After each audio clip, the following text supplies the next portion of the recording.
Let me take you straight into the moment everything in my marriage snapped. The door wasn't slammed. It was clicked shut, soft, calculated, final. She didn't pack a bag. She packed perfume, lipstick, and confidence. She didn't say goodbye. She said, "Don't wait up." And on her way out, she slipped off her wedding ring and left it balanced on the rim of her wine glass, still half full from the night before. That's how I knew. Not from a text. Not from catching her in the act. Just the metallic clink of that ring hitting the glass and her voice behind it. "Tonight, I'm single." She didn't look back. She didn't flinch. Like she rehearsed the line in her head and finally gave herself permission to say it out loud. I could have said 100 things. I said one. "Not tonight. From this day on."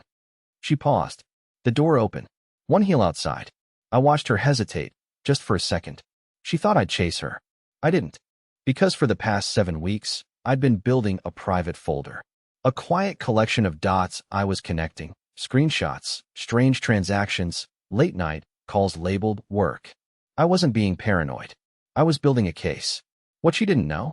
That same morning, while she was at yoga, my phone had buzzed with a photo from a friend who didn't even mean to send it. It was Mara, not in gym clothes, not alone, and not wearing her ring. So when she smirked and said, "Tonight, I'm single," I already knew she had been for a while. But this isn't a story about a ring or one night out. This is a story about what she did, who helped her, and how far I went to make sure it never happens to anyone else. What I discovered the next day changed more than my marriage. It changed everything. The morning after she walked out, the apartment felt like a museum of fake memories. Her makeup still dusted the bathroom counter. Her phone charger was coiled neatly by the nightstand, like she meant to come back. But I didn't expect her to, and I wasn't planning to wait. I logged into our shared laptop, the one she barely used anymore. I wasn't trying to spy. I just wanted answers. Something. Anything. To help me make sense of that smug look she gave me before disappearing into the night. What I found wasn't dramatic at first. A browser tab left open to a vacation rental site. Not unusual. Except the dates were booked weeks ago. Not in her name. Not even in mine. But a name I recognized. Someone I'd never met, but had seen pop up on her texts once or twice. A guy she swore was just a marketing lead from a previous project. Yeah, that guy. His name was on the booking. Hers wasn't. But she left her Gmail logged in. And curiosity, even when you hate it, is louder than pride. That's when I saw the list. A draft email, unsent, titled "My Freedom Plan." It wasn't written like a love letter. It read like a war strategy.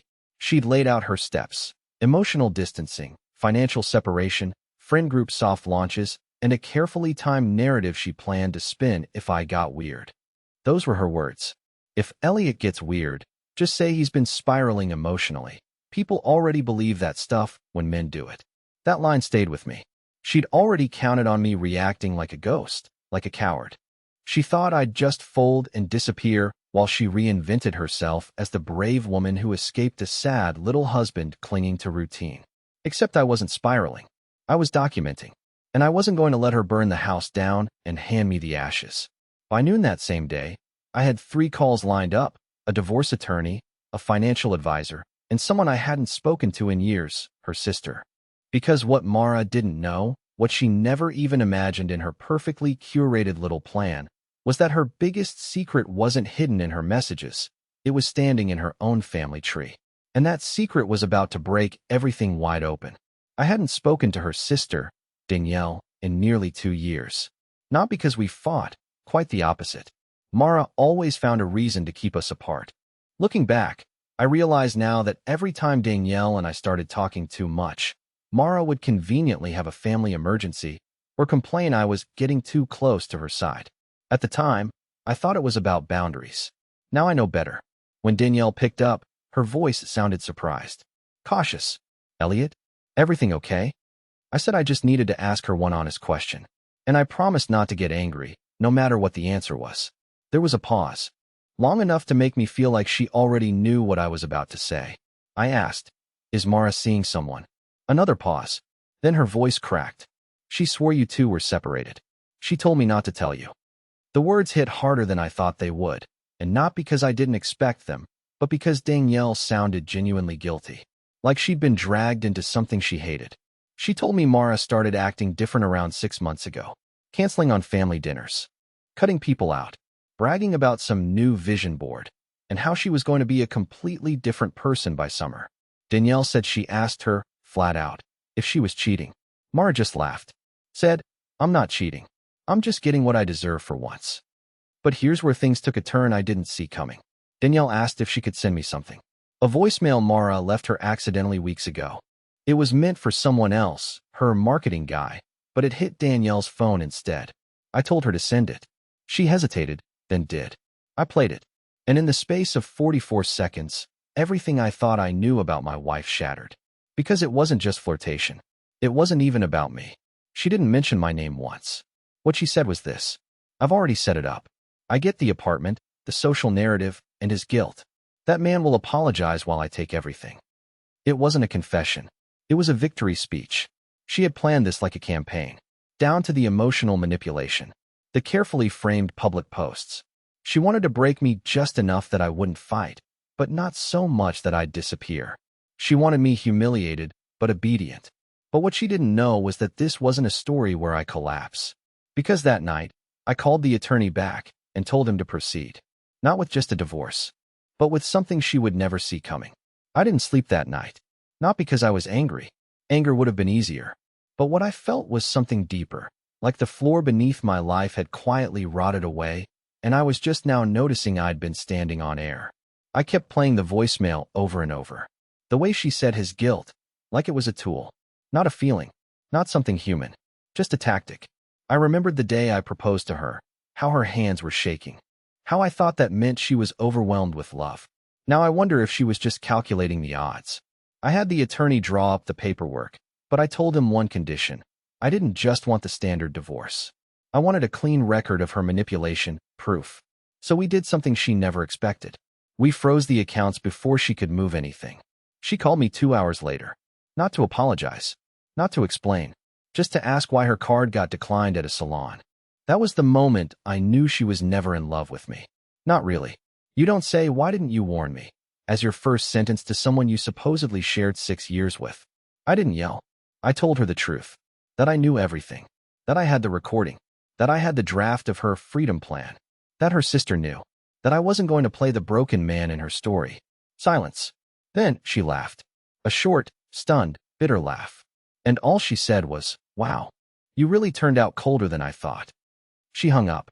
5 minutes later, I got a message request from someone I hadn't spoken to since our wedding. Ben, one of her old college friends.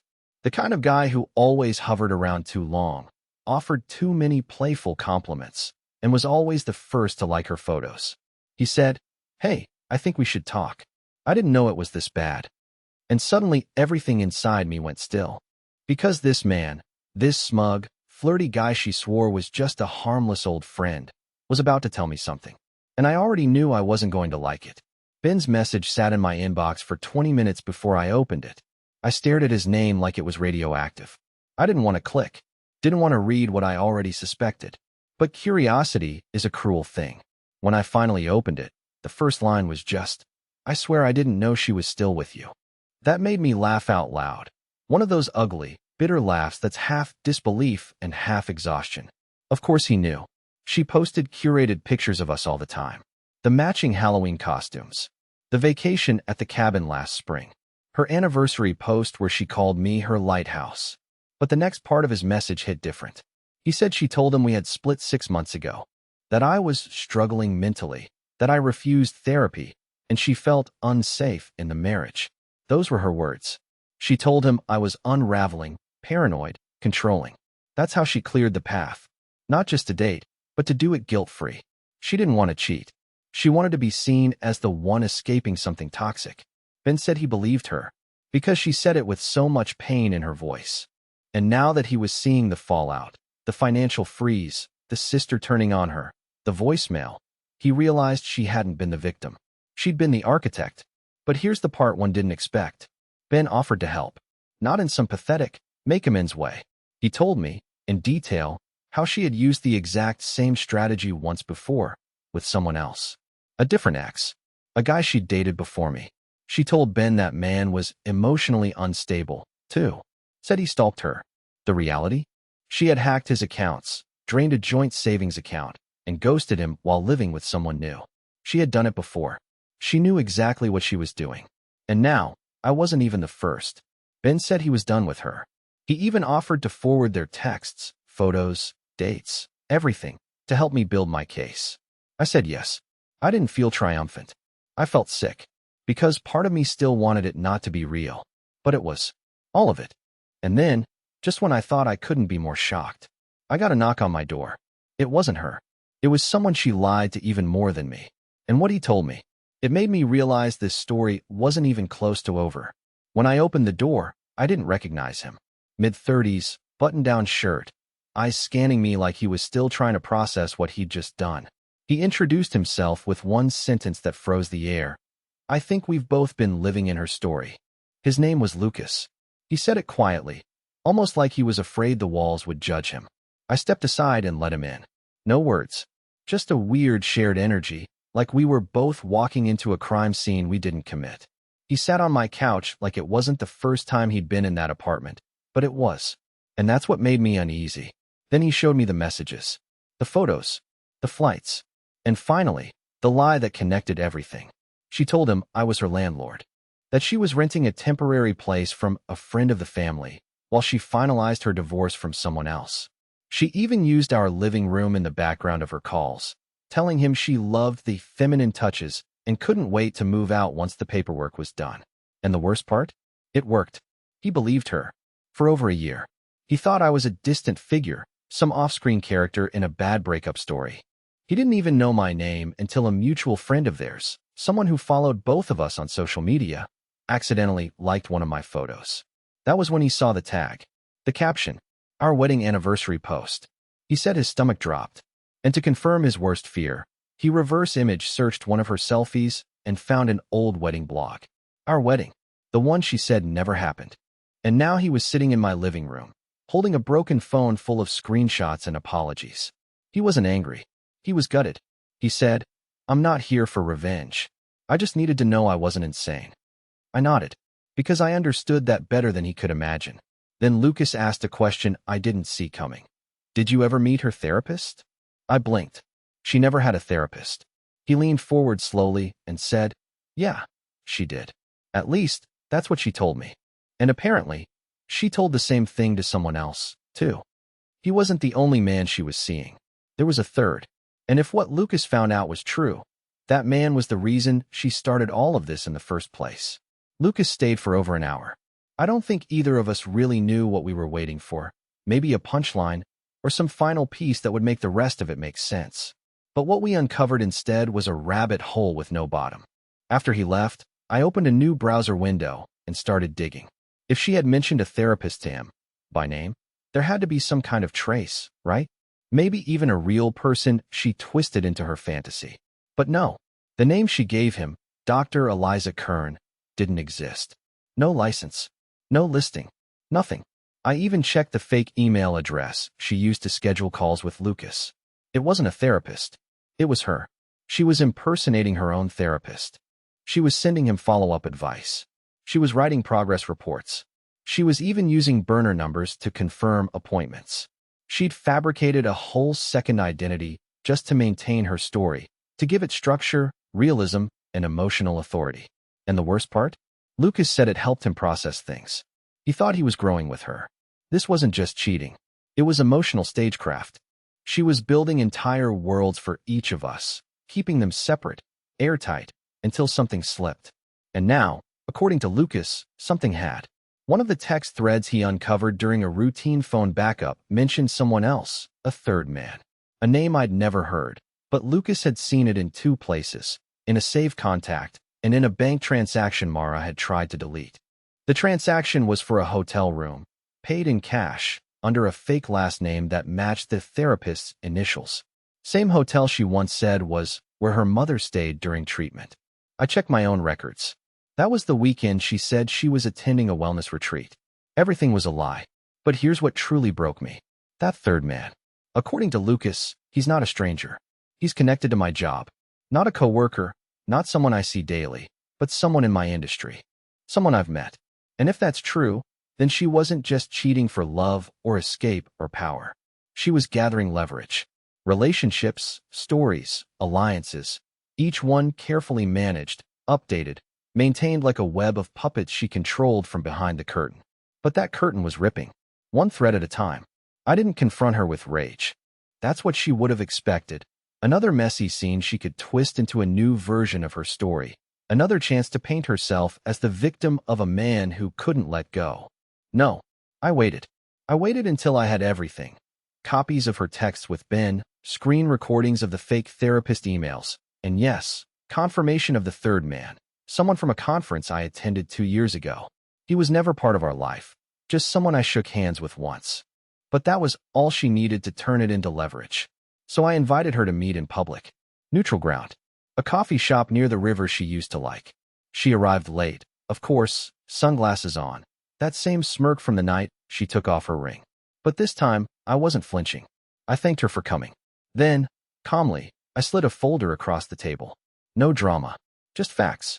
I watched her face shift as she flipped through it, from boredom to panic, and finally, to this quiet, stunned kind of stillness. She didn't say a word. When she looked up, I was already standing. "I'm not angry," I said. "I'm just done." And I meant it. The divorce went through without a fight. I got my space, my sanity, and, surprisingly, the quiet support of a few people I never expected. Even Ben and Lucas, two strangers tied to my pain, helped me rebuild. We stayed in touch for a while. Not because we needed to trauma bond, but because we all agreed. Sometimes, the only way to win is to walk away with dignity and let the truth rot on its own. Now, I live in a smaller apartment. I bike to work. I sleep better. I smile without forcing it. I'm not bitter. I'm grateful. Not for what she did, but for what I finally saw. Sometimes closure doesn't come in a dramatic moment. It comes when you stop needing one.